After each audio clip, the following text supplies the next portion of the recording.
Hey anime nerds and nerdettes, holy fuck, I can't believe I just said that. Hello and welcome to a new episode of Anime Brain Freeze. We are your hosts. I am John. And I'm CC. And this is the show where we review our favorite shows of the past season to revisit them for ourselves and maybe give you some incentive to go back and check out a couple of the interesting anime you missed.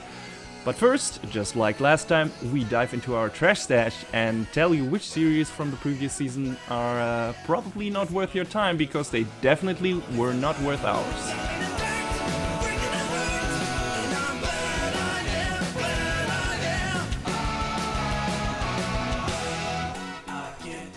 So today in the trash session we're going to talk about two shows that are very similar. That's because they are, of a genre that is very popular these days, and that's the "Hello, I'm an irregular guy at a magic high school with a lot of women who are after me for some reason, which is not really understandable." And now you say irregular, but that's not the show we're talking. No, not really, but it might as well be.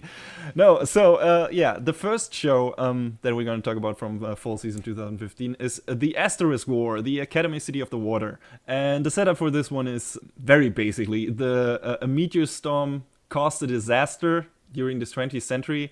And because of this disaster, numerous cities around the world were destroyed.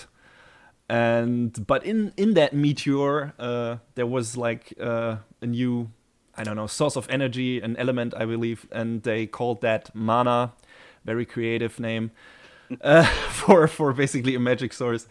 So this mana thing allowed human technology and science and everything to make great advances and basically create superhumans that are able to use and manipulate matter to their liking and as they see fit. So that generation of people is called the Star Pulse generation. Again, these names, I don't even. They're pretty good. Pretty good. Pretty fantastic. They're even short names, abbreviations for that. Genistella. That sounds like genitalia. I'm sorry. What the fuck is up with these names? It's pretty close. It's fantastic. It's like maybe you want to think about the international names for your name. You think, no? All right. Okay. So the gist of the thing is that there are schools who are basically training and educating these people, and I don't know how often. Once a year, I don't know. There are festers, these festivals where members of different schools battle each other. These 6 academies are called Rika and more commonly known as Asterisk, and that's where the show gets its name from.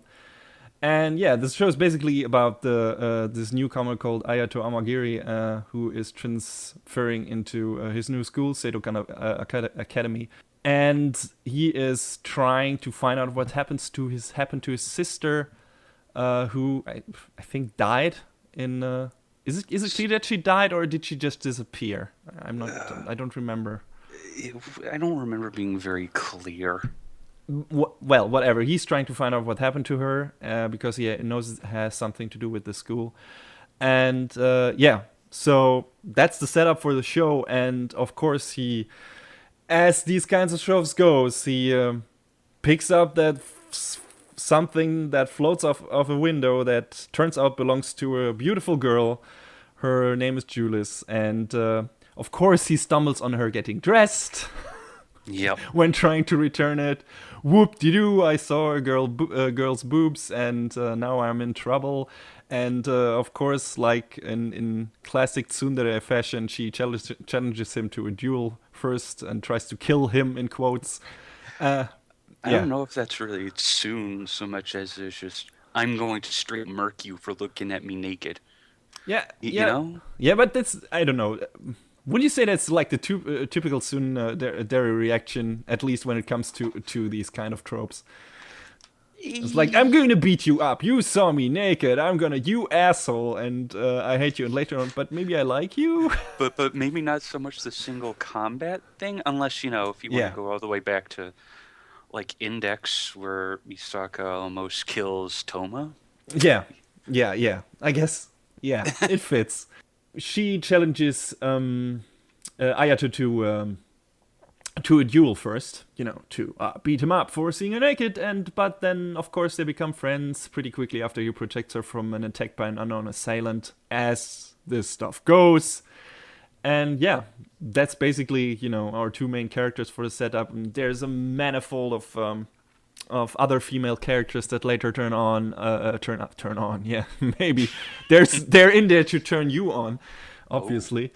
And it's just the characters are just your magic high school harem archetypes. The tsundere, the old childhood friend who could become more, the seductive student council president with the giant, enormous jugs, and the introvert. I don't know if hers were as big as some of other characters I've seen, but you're not off the mark. No, yeah, there is some there's some physics in this anime. Quite a lot.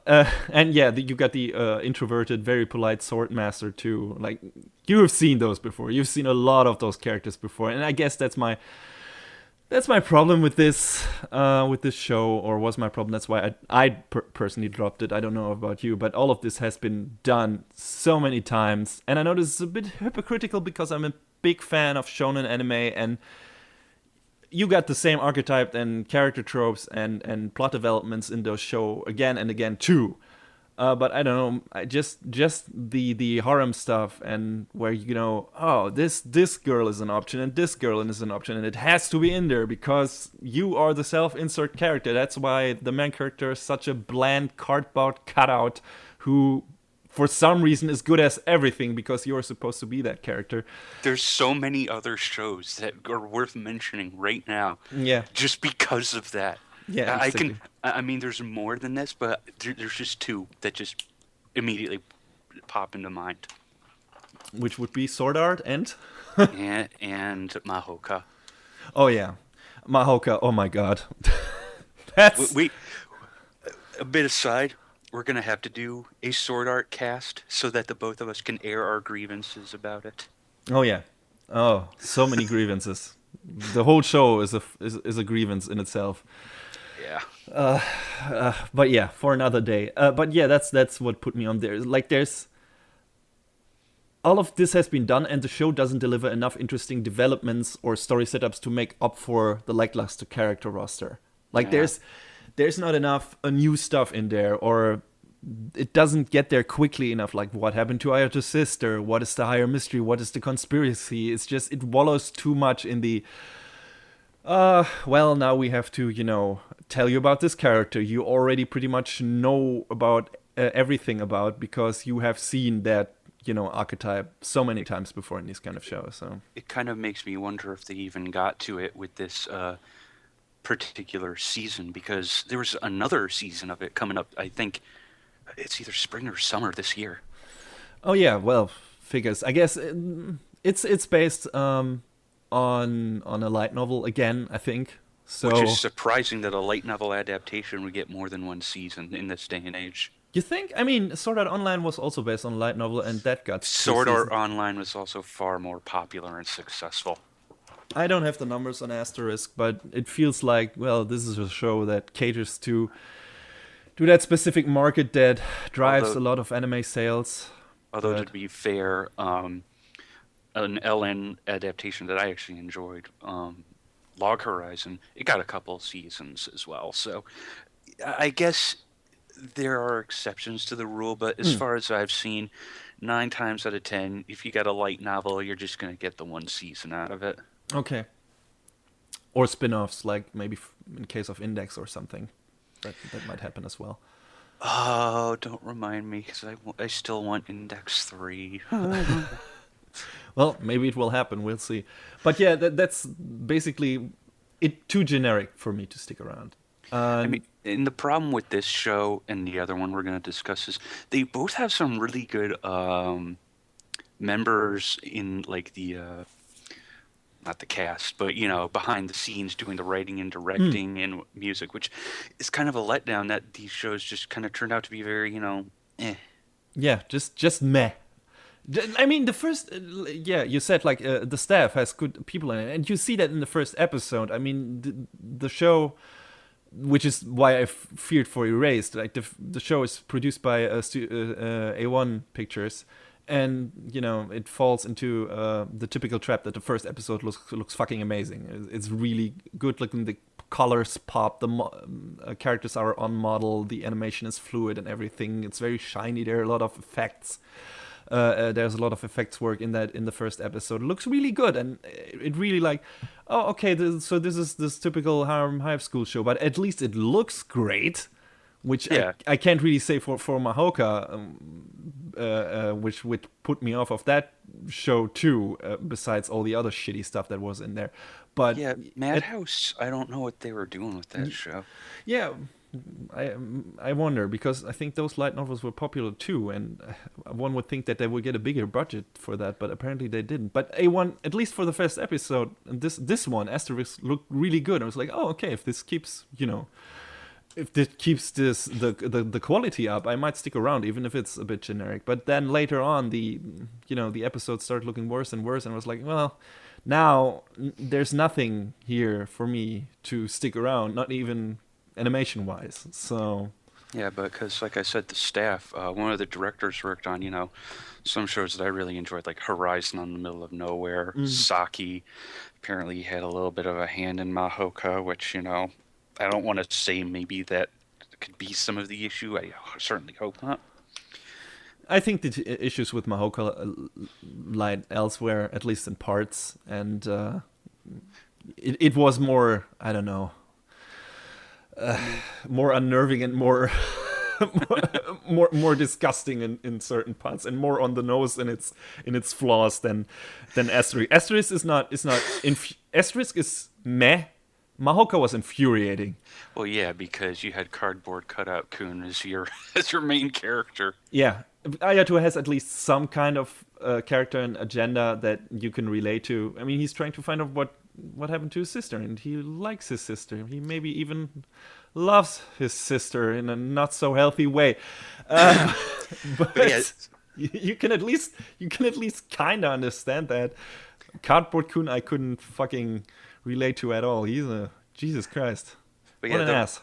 And some of the writers on Asterisk, I pulled up something about a group called 7 Days of War, and I couldn't find any information about that, but I'm assuming it's like this group of writers that does a lot of stuff together, because looking at the credits for putting the names to credits, they all worked on a bunch of stuff together, like Nanana's Buried Treasure, Nisekoi.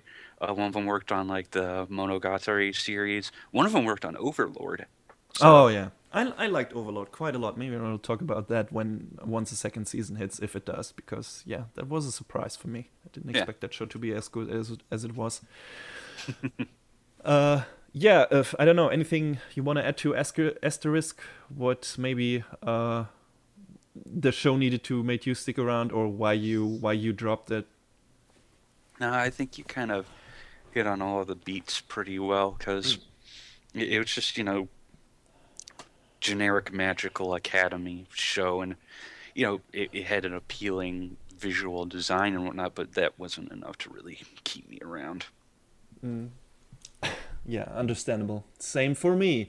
So the second show, which might as well be the same show, you want to tell us a bit about that? Because I haven't watched that. Like, I haven't even watched one episode, but mainly because I heard that the show you're going to talk about is like, the setup is basically the same, but it doesn't look as good as Asterisk. So it's like, well, might as well keep with the good looking show if it's basically the same. So is that true? Is it like really just almost completely the same, or is there a different setup?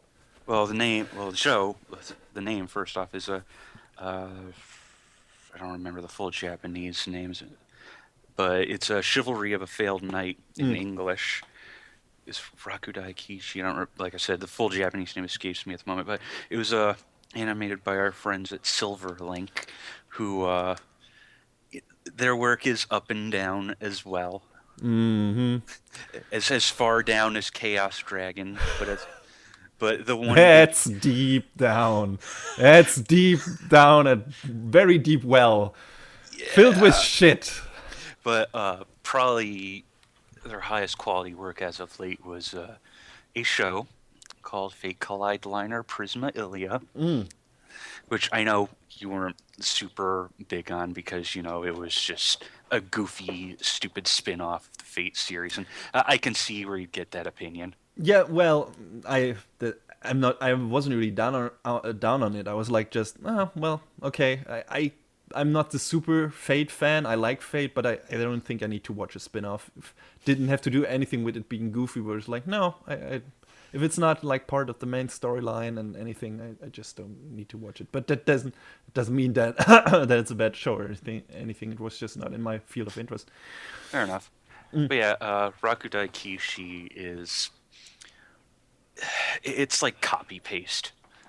But I feel like the character interactions compared to Asterisk, I feel like there was more there to that, and I really like seeing the characters just be basically asshats to each other.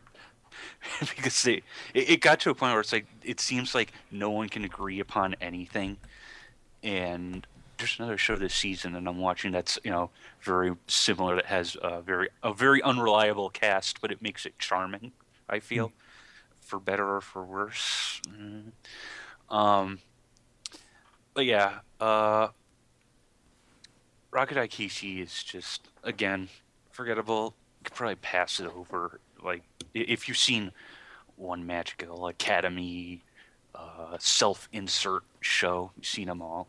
And I mean, plus that season there was a real overload. There was these two shows. There was that, Anti-Magic Academy Platoon show. I don't remember the name of it, but I didn't even see that. I mean, I didn't even notice that. Probably my brain saving me from myself or anything. I don't know.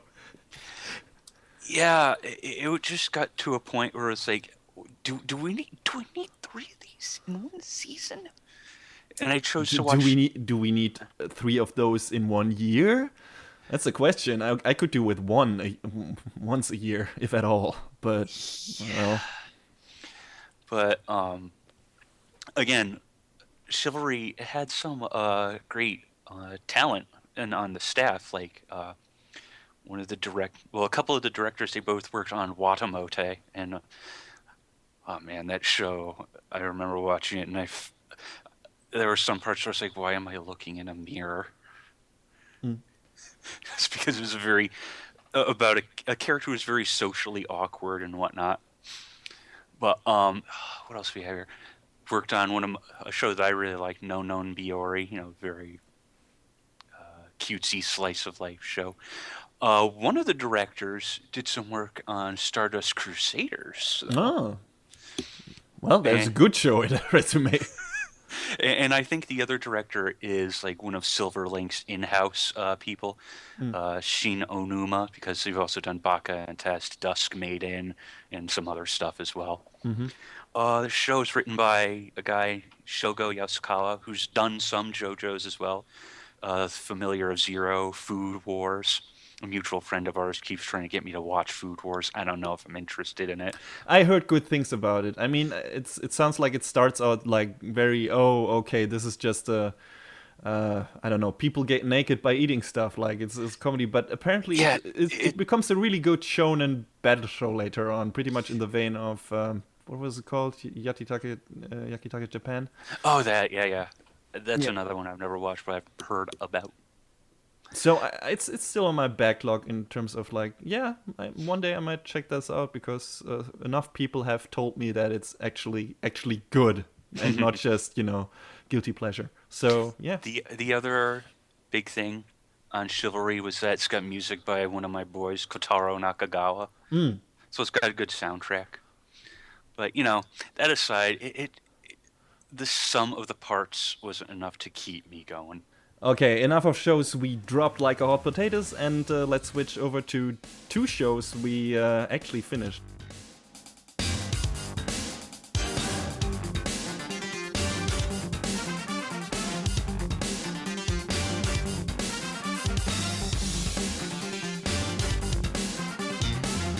Okay, the first show you're gonna talk about is a show I, again, have not touched at all, haven't watched, and that's called, I believe, Hidan Aria, AA? Alright, so what's the show about? It's about this girl named Akari, and she wants to go to this school and become like they call them in the universe of this story Butte armed detectives, Hmm. which going back to the series before this one, they didn't really clearly outline what that was, and I felt lost watching it. But this time around, they kind of slightly outlined it a little bit better. Hmm. Strange that it took the second series to do that. But Akari wants to follow in the footsteps of the number one greatest skilled detective, Aria Holmes Kanzaki. Of course, there has to be a Holmes in there. Well, of course, you have a Holmes and you have a Lupin the Fourth. Oh Jesus. Yeah, they. One of the themes of the show is that they, kind of pull out the names of these, fictional. Well, I guess in the world of these shows, of this show, they're not fictional. They are very real, and these characters are supposed to be their descendants. Yeah. But yes, they start pulling these names out, like Lupin and Holmes and such and such and this and that and the other thing. But that's neither here nor there for Akari. She wants to be the best, like no one ever was. Yay. Pokemon, no. But she's just a klutz and a doofus. She has the lowest rank in the school, rank E. I mean, this is starting to sound kind of familiar compared to other shows, isn't it? A bit, yes. But as she forms this contract with Aria, somehow out of the goodness of Aria's heart, she's like, "Yeah, all right, sure, I'll train you, but if you screw up too much, I'm just gonna drop you like a bad habit." Oh. So it was kind of a weird story where it starts off being a whole lot of nothing, and but as time goes on, you start to see flashes of Akari's past, and that's where it starts to get a little more interesting because there's this villainous character who's hiding in the shadows, and you don't really see very much of her until towards the end, and it's like, you will teach me your family's secrets or your sister's gonna die. And it's like, oh, Uh, now we're raising the stakes and things are getting interesting. So it takes a little bit to get to the meat on its bones, and the meat is very sparse, as it were. Also, lesbians? Yes. all right. It's pretty, and I'm not saying that Normal disparaging. lesbians or lesbian bears? Bears? No, no, what? No, this is not Yuri Kuma. Oh, all right. Wait, what a shame. God, that was another. I never watched that show, but I saw some stuff about it, and I was like, "What the heck is this?" I heard it's worth to finish, but that's for a different time. Let's return to Hidan or Aria. Lesbians, all right. But yeah, That's a good thing. it, and I'm not saying that disparagingly. Yeah, No, I didn't get it, that way. I didn't. I know, but for someone listening, it's like, "Oh, John's not down with people being gay." No, no, I'm just saying, it's lesbians. Everyone is gay for Akari. Okay. Except for Arya, everyone else is super gay for her, and it's like, okay, there's nothing wrong with that, but maybe you could just turn it down a little bit. Okay. It makes for some really goofy, funny moments, though. But So it's a Yuri harem show, I guess. it has elements of that, yes. All right. Well, sure. I mean, if we get that stuff, why are the lesbians not allowed to get it? Though I expect this show to have quite a big male fan base too, who are into that actually. Yeah, I mean, I kind of watched the first season of the show on a Mm. whim because I don't know, it just kind of grabbed my interest for one reason or another. And that series kind of ended very awkwardly, I guess. It just felt like kind of a non-ending. So I was like, hey, I'll watch Aria Double A. Oh, it's a spin-off with a different main character. But the other characters are strewn about in there, which was like, okay, so at least the connection between the two is more than tenuous. Is double A like set before or after during the same time? Is it It, basically the same time frame? I'm pretty sure it's after. All right. Okay. And I mean, the difference between the two is that the first Aria was a light novel, and this is a manga. Oh, all right. So it's basic. I guess it's the same as with Seraph of the End, where one of the characters, a story that is set before, the anime story was told in light novels, and the manga is set after that. Okay, all right, sure. I mean, do you need to have seen the first season to understand what's going on in Double A, or is it just like completely, I don't know, self-reliant and I feel like it would enhance your understanding of, some of the characters that were pre-established, but I don't feel like it's wholly necessary. mm, But, it helps to know who Arya and Rico and Kinji and like all these other, like I said, pre-established characters are. hmm Because if you go and it's like, oh, who is Akari? Oh, okay, she wasn't in the first one. All right, fine. No, the show changed animation studios from the previous one to this one because the first series was JC staff, hmm and this one was our friends at Doga Kobo, done stuff like High School of the Dead and Plastic Memories, which was a very fast favorite of mine. Oh yeah. That show. It got me. Tu- It tu- got me in the feels, man. tucked at your heartstrings. Yeah. See, it was had a pair of directors. First one was Takashi Kawabata. Doesn't look like he had any real, like, full-on directing experience prior to that. Like maybe episodes here and there of this and some storyboarding. Mm. But the other director was Takashi Watanabe. It's a very familiar first name, sir. Yeah. Who directed stuff like Boogie Pop Phantom, Oh. one of the Kasern OVAs, Slayer's Heavy Object, which is still currently running. hmm It's written by Fumihiko Shimo, who's done stuff like Air, Amagi Brilliant Park, Clannad, Full Metal Panic, the 2005 Fate Stay Night. Uh-huh. So we're reaching back over a decade for that one. Yeah, I mean, the show, it wasn't bad. It was just goofy and weird, I guess, because it's the animation started off really strong. Because Doga Kobo, from what I've seen, they do some good work, but there were some moments later on where it got a little spotty, and I was like, oh. Does it wrap up in a satisfying way, or would you say, this needed a bit more, a few more episodes, or another season?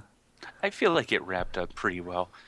I mean, the very ending, the final boss, as it were, felt like it kind of came out of nowhere. It's like, oh, you beat up my sister. Now it's my turn. And it's like, There was one scene in particular that sticks in my mind. Akari is having this firefight with this other girl, and they didn't really convey the fact that it was a firefight very well, simply by virtue of the fact that it didn't feel very kinetic or exciting. Uh.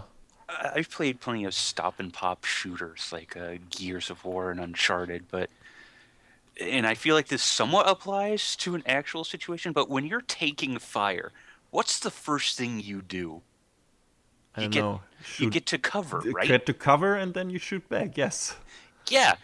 So Akari's just kind of walking around slowly with bullets whizzing past her, and it's like, Does she have Schwarzenegger armor? I guess, and they kind of partially explain it, that the characters have like bulletproof uniforms, but I mean, the parts where your skin are exposed are still fair play. I guess. Well, at least they apparently try to explain it. It's not like where it's you have to look it up to understand why, I don't know, Bean Bandit didn't die from getting shot in the fucking head. Oh, it's because he has a bulletproof headband. What? Fucking what? All right. Yeah, I mean they explain that in the first series, and they touch on it in Double A as well. But it was still kind of like, it's like you're wearing a bulletproof vest. All right. Yeah. The first shot you're gonna take, it's gonna stop the bullet. Hopefully. If you keep getting hit in the same spot, your vest ain't gonna do you no good. And she nonchalantly walks through a carpet of bullets. So my understanding was that this is like, you got like this kind of detective show, and then they kind of get like cases from this school that they go to, that they're assigned, various rankings and whatnot. Yeah. Oh, go do this, and maybe we'll recognize your achievements or whatever. So is this more, I don't know, is this more focused on the mysteries they need to solve, or is it really more focused on the action parts, the shootouts you just mentioned? What is the higher volume in this show? Like what's happening more? Would you say it leans more toward an action, I don't know, the action genre, or is it more, I don't know, puzzle mystery based, whatever? I feel like for most of the series, it's leaning towards being a character piece, because we're getting to know all of the girls as time goes on.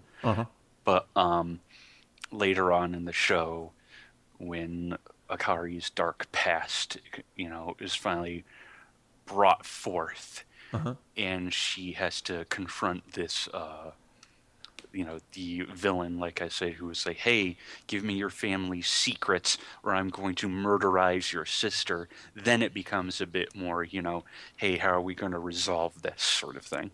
Was the cast diverse enough to keep you going, or was it something else that, kept you striding along? Stockholm Syndrome? Well, it didn't sound that bad when you described it. I feel like this is going to become a recurring thing as we move forward with more episodes of our show. But objectively, it wasn't a great show, but I just felt like some weird stilted obligation to keep watching it, because I got to the first series and I was like, oh, I want to see what else they do here. But yeah, it sounded like it at least wasn't like boring enough or I don't know, disgusting or off-putting that you just dropped it. I mean, there had to be something in there just to keep you going. Was it just one single character, or maybe I don't know, just to see how the story wrapped up or where the characters are going? I mean, what was the main drive to continue to watch it, besides your obligation to finish it? Yeah, I guess it was, I wanted to see, if there was something more to it. And, admittedly, there was a little bit to it. So who would you recommend this show to, and maybe to an extent the first show, the first Aria show? I mean, if you got through the first show and you want more of, that world with new characters, you could certainly go for it, because it's a fun enough show that you could enjoy it. I suppose the payoff that Akari has towards the end of the story, where she has the resolution for herself and her sister, is probably the single best part to me. But the problem is trying to get to that point in the show.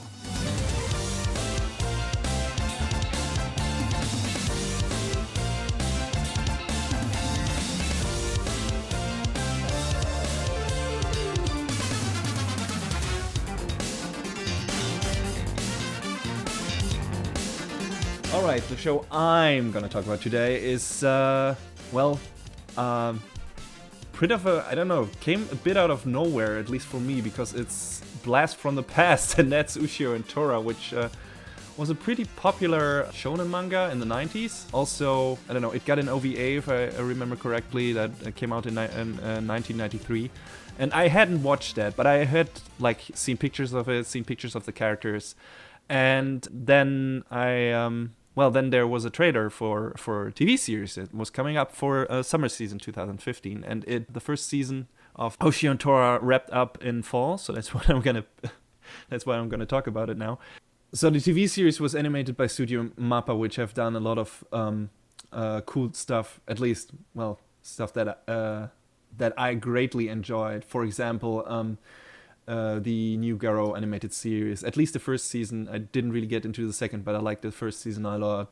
There was Terror in Resonance. There was Rage of Bahamut. So a lot of different shows that remind me a bit of Madhouse, which is not surprised because I believe Studio Mappa was founded by a few ex-Madhouse members, and a lot of their productions like feel a bit out of the norm of your general mainstream anime stuff. They pick up series and projects that might not be as popular and as mainstream as some of the other studios pick up, like A1 Pictures do, like pretty much series catering to your standard otaku crowd, and Studio Mappa just, sometimes gets a bit out of the box. I mean, considering the source material for Ushio and Tora is a 26-year-old manga, I'd say. Yeah, so. exactly. And we've seen a bit of a revival that over the past year. We had Parasite, which was also, manga from the 80s, I think. Was it? I actually didn't know that. Yeah, I think so. And it was 80s or 90s as well. I'm not sure. Might have been 90s. I would have need to look that up. I didn't prepare for Parasite. But also didn't prepare for Ushio and Tora. It doesn't matter. Yeah, so apparently we're seeing a bit of a revival of old school shonen manga these days. And I'm totally fine with that because I'm a big classic shonen tournament, whatever, action guy. I love all of that shit, even though, it's running in a lot of the same story veins over and over again, just like, a few other genres do. You can't avoid that. So Ushio and Tora was, a welcome project. I was looking forward to that. And it held up. There are some problems in there, like pacing in some parts could have been a bit tighter, but the character stereotypes and everything. The first time you see it, you see, oh, that's that guy. That get basically the thing I faulted Asterisk for, which is why I said it's kind of hypocritical to berate that series for what it does when my the shonen stuff I like basically does the same thing. It's just that the story. The course of the story in most shonen anime just, more appeals to me, and the characters therein, it's just, I don't know, something personal taste, I guess. That's what it comes down to. And so I can deal more with some, more generic stuff that you have seen before. And I cannot fault Ushio and Tora for it because, like we already established, it's an older manga. So back then, a lot of those tropes were not maybe as worn out as they are today. So... and Mappa updated, some of the stuff in there. I assume I haven't read the old manga, but, we saw some of the stuff updated with Parasite, transferring it to our current day, updating a few tech things and everything so that it matches up with with our current world. So you don't have like these weird anachronisms of characters, being in a story in the world that doesn't match up anymore with our experiences. So yeah, they do all that. It works fine. And I haven't even given the basic story setup yet, so let's do that. So there's this typical young high schooler called Ushio Aotsuki, and he lives with his father, who is a monk in a temple. So one day, Ushio, while cleaning up the temple, by accident breaks a seal that kept a monster called Tora, which is trapped in the basement of that temple, like concealed from the outside world. Ushio goes down to the basement and finds Tora, who is nailed to the wall with a magic spear. Tora asks him to remove the spear, and Ushio doesn't want to, obviously, because Tora, among other things, threatens to devour him. But seems fine to leave a giant tiger demon where he is. Yeah, sure. Probably should not engage that. The problem is that by breaking the seal, Tora's monstrous, I don't know, aura, you should call it, is attracting other ghosts and monster spirits, other yokai. And to battle them, Ushio needs a weapon. And so he pulls out the spear, and Tora, in the end, helps him to dispose of the monsters. But and they form this kind of, couldn't call it really a friendship. At least it's not in the beginning. It's more of like a partnership. Well, not even that really. Tora is staying around Ushio because he's trying to eat him. and because he hates his guts, and Ushio is a descendant of the one who trapped him there, so he wants to, make Ushio the first human he eats, he devours after being freed from the beast spear. Well, Ushio Ushio just knocks him back every time with the beast spear, every time Tora tries to eat him and attacks him. But Tora also doesn't want to let any other monsters kill Ushio before he does. So he reluctantly helps Ushio every time a new monster just comes around and helps him, kill that one. So they form like this weird kind, like you mentioned, this weird kind of non-partnership that just... Like, hey, you stay alive so I can kill you. Exactly. So you know where this is going. Like, they're gonna become friends eventually. Of course, there's an overarching evil lurking in the shadows, and that's connected to Ushio's family as well, and specifically to his mother. And I don't want to reveal too much because, like I said, the first season is over, but the second is still coming, and people might want to catch up to it. But yeah, there's enough story stuff in there that should string you along if you're interested in the basic character setup. So there's more to those characters and to this world than maybe you would think of the basic setup, which is just... Ha ha ha, what is Tora gonna try to do today to, kill Ushio, and how is Ushio gonna deal with it? It's not just that. It's maybe like some of the first few episodes, and then it branches out from that. So it's just not just that comedy, though that always, comes up in between again and again when you need a comedy bit. And those work really well. If you like that kind of old school shonen comedy, where it's like... one character is beaten up constantly, and they always bicker and argue and have banter with each other, even if they're fighting other monsters. But I enjoy that greatly. I just like the dynamic between those two characters, because they hate each other, but of course they also love each other, and they become good friends, and that's really nice. And Tora is a cool character. I have him as my Twitter avatar right now. He's really funny. He's like a really funny sidekick character. The world itself is like...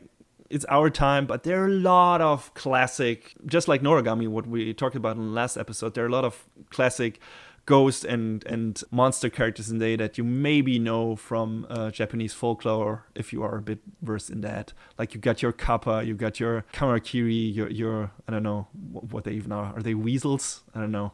I believe so. Yeah. You got your Onis, your basically your giant Cyclops monster. You got everything you know from these stories, and they have to battle these characters or befriend them or whatever. So yeah, lot of interesting monster designs in that show. That's maybe one of the things that attracted me the most, is the design work in that show is really cool if you are into that more old school stuff. Like, the characters are really, I don't know, weird, sometimes really bulky, and sometimes really ugly faces.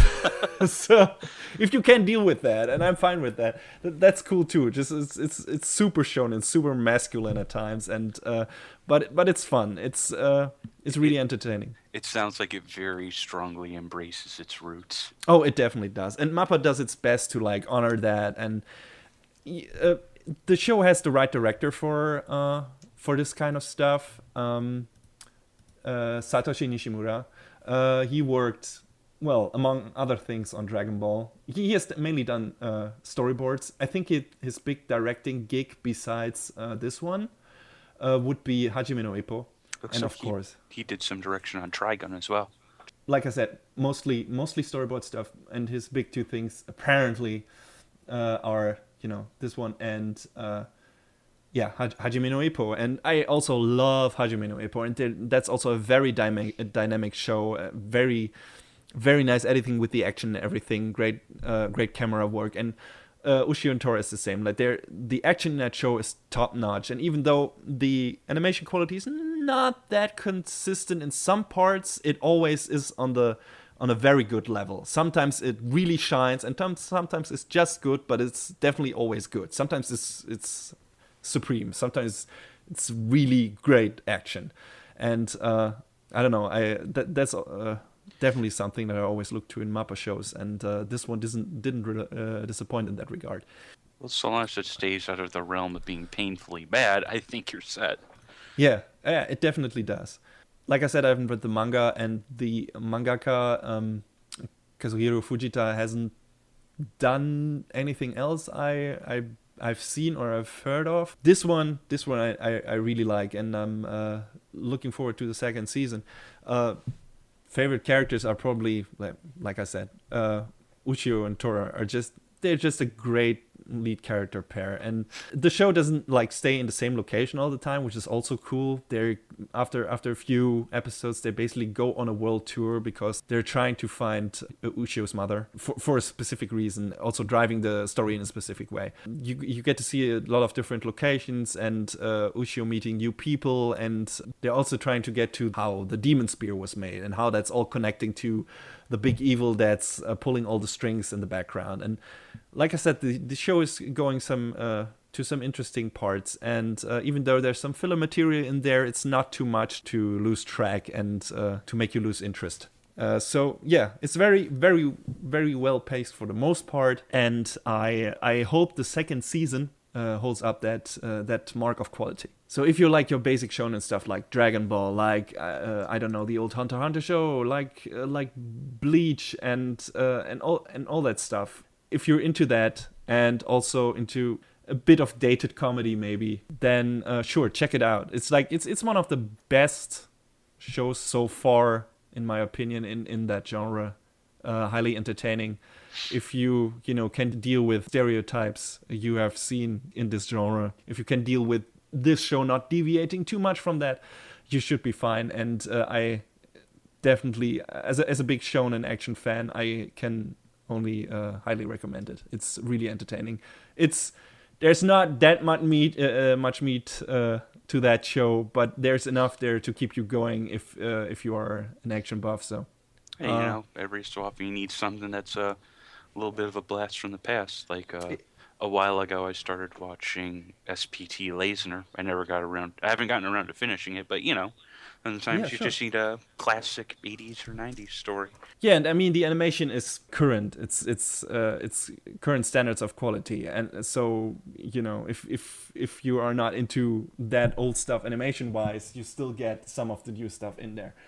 So, like I said, maybe check it out if you are into typical shonen manga and are not put off by the designs of that show, who are a bit older, and by the comedy maybe.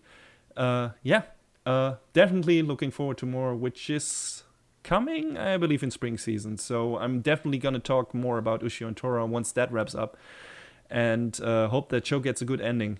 And man, that big bad, I tell you, that's a monster design that you won't forget so quickly, because that's really great and really scary. I enjoy that a lot. So if you pick up that show, look forward to it, because that's great. I'd like to say I'll check it out, but there's a lot of shows that I'm interested in taking a quick look at in spring season. I'd rather you watch. I mean, Ushio and Tora is like super fast food. It's. I'd rather you check out, if any of my recommendations, I'd rather you check out Noragami instead. I was planning to check that out at some point. Yeah, because that's definitely more substantial. Ushio and Tora is a nice in-between series that's not heavy on your brain at all. Got some cool characters, cool female characters, cool male characters, cool monster characters. So, but it's just mainly a dumb, funny action show. And that's all you're going to get, but a very good version of that. So make of that what you will. Like I said, sometimes that's what you need. Exactly.